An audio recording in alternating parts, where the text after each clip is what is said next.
Driving school പരിഷ്കാരം പിൻവലിച്ചില്ലെങ്കിൽ ഗതാഗത മന്ത്രിയെ വഴിയിൽ തടയുമെന്ന് CITU. ഡ്രൈവിംഗ് സ്കൂളുകാരോട് മന്ത്രി ശത്രുതയോടെ പെരുമാറുന്നു. ഫെബ്രുവരി 21 സർക്കുലർ പിൻവലിച്ചില്ലെങ്കിൽ മന്ത്രിയുടെ വീട്ടിലേക്ക് മാർച്ച് നടത്തുമെന്നും സമരക്കാർ പറഞ്ഞു.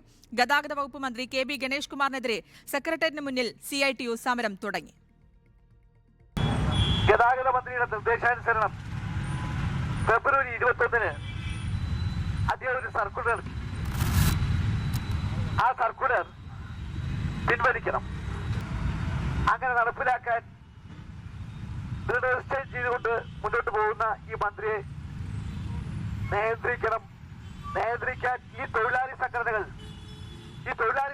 വിചാരിച്ചാൽ കഴിയും. അതിന്റെ മുന്നോടിയായിട്ടാണ് ഈ സമരം എന്ന് ഞാൻ സൂചിപ്പിക്കാൻ ആഗ്രഹിക്കുന്നു. ഗതാഗത വകുപ്പ് മന്ത്രിയുടെ വീട്ടിലേക്കുള്ള മാർച്ച് നടത്താൻ തീരുമാനിച്ചിരിക്കുകയാണ്. ഈ സമരം 1ാം ഘട്ട സമരമാണ്. ഇത് കഴിഞ്ഞാൽ 2ാം ഘട്ടത്തിൽ ഏപ്രിൽ 3 ഗതാഗത വകുപ്പ് മന്ത്രിയുടെ വീട്ടിലേക്കുള്ള മാർച്ച് നടത്താൻ തീരുമാനിച്ചിരിക്കുകയാണ്. അങ്ങനെ സുഖിച്ച് വീട്ടിലിരിക്കണ്ട, ഞങ്ങളുടെ ശബ്ദം എന്താണെന്ന് കേൾക്കണം. 3ാം ഘട്ട സമരം ഗതാഗത മന്ത്രിയാണെങ്കിലും അങ്ങനെ വലിയ ഗതാഗതം നടത്തണ്ട, അദ്ദേഹത്തിന്റെ വണ്ടികൾ തടയാൻ, അദ്ദേഹം യാത്ര ചെയ്യുന്ന വണ്ടി തടയാനാണ് തീരുമാനിച്ചത്. ഇത്തരത്തിൽ തന്നെയാണ് ഈ സമരവുമായി മുന്നോട്ട് പോകാൻ തീരുമാനിക്കുന്നത്. അല്ലമീനുണ്ട് വിശദാംശങ്ങൾ നൽകാൻ. അല്ലമീൻ, ഡ്രൈവിംഗ് ടെസ്റ്റ് പരിഷ്കരണത്തിൽ വലിയ പ്രതിഷേധമാണ് ഉയരുന്നത്. ഇപ്പോൾ CITU തന്നെ മന്ത്രിക്ക് നേരെ ഇങ്ങനെ ഒരു രൂക്ഷമായ വിമർശനവുമായി എത്തുന്നു. മന്ത്രിയെ വഴിയിൽ തടയുമെന്ന് പറയുന്നു. മന്ത്രി ശത്രുതയോടെ പെരുമാറുന്നു എന്നടക്കം പറയുന്നു. എന്താണ് CITUവിന്റെ ഇനിയുള്ള നീക്കം?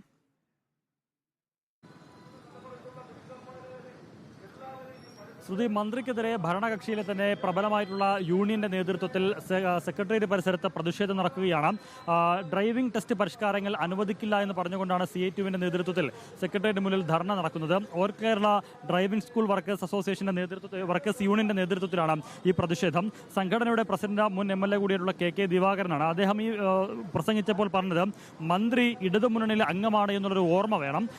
ഈ ആവശ്യങ്ങൾ പലപ്പോഴായി ഉന്നയിച്ചതാണ്, പലപ്പോഴായി മന്ത്രിയുടെ ശ്രദ്ധയിൽപ്പെടുത്തിയതാണ്. പക്ഷേ അത് പരിഹരിക്കുന്നതിനോ പരിഗണിക്കുന്നതിനോ മന്ത്രിയും തയ്യാറാകുന്നില്ല. ഈ നിലയിലാണ് മുന്നോട്ട് പോകുന്നതെങ്കിൽ സമരത്തിന്റെ അടുത്ത ഘട്ടത്തിൽ മന്ത്രിയുടെ വീട്ടിന് മുന്നിൽ സമരം നടത്തും, പ്രതിഷേധം നടത്തും. അതുകൊണ്ട് പരിഹാരമായില്ലെങ്കിൽ മന്ത്രിയെ വഴിയിൽ തടയും എന്നതടക്കമുള്ള മുന്നറിയിപ്പുകൾ കൂടി CITUവിന്റെ നേതൃത്വത്തിൽ നൽകുകയും ചെയ്തിട്ടുണ്ട്. ഇത് മാത്രമല്ല, മന്ത്രി മാടമ്പിയെ പോലെ പെരുമാറുന്നു എന്നുള്ളതാണ് സംഘടനയിലെ മറ്റ് ഭാരവാഹികൾ പറയുന്നത്. ഡ്രൈവിംഗ് സ്കൂൾ ഉടമകളുടെ മേൽ മന്ത്രി മെക്കിട്ട് കയറുന്ന ഒരു സാഹചര്യമുണ്ട്.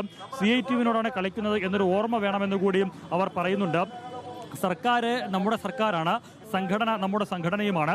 അതുകൊണ്ട് മന്ത്രി സർക്കാരിന്റെ നിലപാടുകൾക്ക് വിരുദ്ധമായി പ്രവർത്തിക്കുമ്പോൾ അത് തിരുത്താൻ സർക്കാർ ശ്രമിക്കണം, മുഖ്യമന്ത്രി ഇടപെടണം എന്നതടക്കമുള്ള ആവശ്യങ്ങൾ കൂടി സംഘടനാ നേതാക്കൾ മുന്നോട്ട് വെച്ചിരിക്കുകയാണ്. ഏതായാലും ഇപ്പോഴും ഈ പ്രതിഷേധം തുടരുകയാണ്. പ്രധാനപ്പെട്ട ആവശ്യങ്ങൾ മെയ് 1 മുതൽ നടപ്പിലാക്കാൻ പ്രഖ്യാപിച്ചിരിക്കുന്ന ഡ്രൈവിംഗ് പരിഷ്കാരം അത് പിൻവലിക്കുക എന്നുള്ളതാണ്. ഒപ്പം ഡ്രൈവിംഗ് സ്ലോട്ട് പ്രതിദിനം 30 ചുരുക്കിയിരുന്നു. ആ തീരുമാനം പിൻവലിക്കണം. അങ്ങനെ നിലവിൽ കൊണ്ടുവന്ന പരിഷ്കാരങ്ങളൊക്കെയും പിൻവലിക്കണമെന്നൊരു ആവശ്യമാണ് പ്രധാനമായും അവർ ഉന്നയിക്കുന്നത്. നേരത്തെ തന്നെ ചർച്ചകളിൽ യൂണിയൻ ഈ ഒരു ആവശ്യം മുന്നോട്ട് വെച്ചെങ്കിലും മന്ത്രി അത് പരിഗണിക്കുന്നില്ല. മാടമ്പി സ്വഭാവത്തോടു കൂടിയുള്ള ഒരു പെരുമാറ്റമാണ് ഇക്കാര്യത്തിൽ മന്ത്രിയുടെ ഭാഗത്തുണ്ടാകുന്നത്. അതിനിയും തുടരുകയാണെങ്കിൽ മന്ത്രിയുടെ വസതിക്ക് മുന്നിൽ പ്രതിഷേധം, അതിനപ്പുറത്തേക്ക് മന്ത്രിയെ വഴിയിൽ തടയുന്ന പ്രതിഷേധം ഉൾപ്പെടെ കൈക്കൊള്ളുമെന്നും സംഘടനാ നേതാക്കൾ പ്രഖ്യാപിച്ചിട്ടുണ്ട്. ഈ വിഷയത്തിൽ ഇനി മന്ത്രിയുടെയും സർക്കാരിന്റെയും ഒരു പ്രതികരണം ഏറെ നിർണായകമാണ്. ഏതായാലും ഇപ്പോഴും സെക്രട്ടേറിയറ്റ് പടിക്കൽ ഈ പ്രതിഷേധ ധർണ തുടരുകയാണ്. സുധി, ശരി, അല്ലമീനാണ് വിശദാംശങ്ങൾ നൽകിയത്.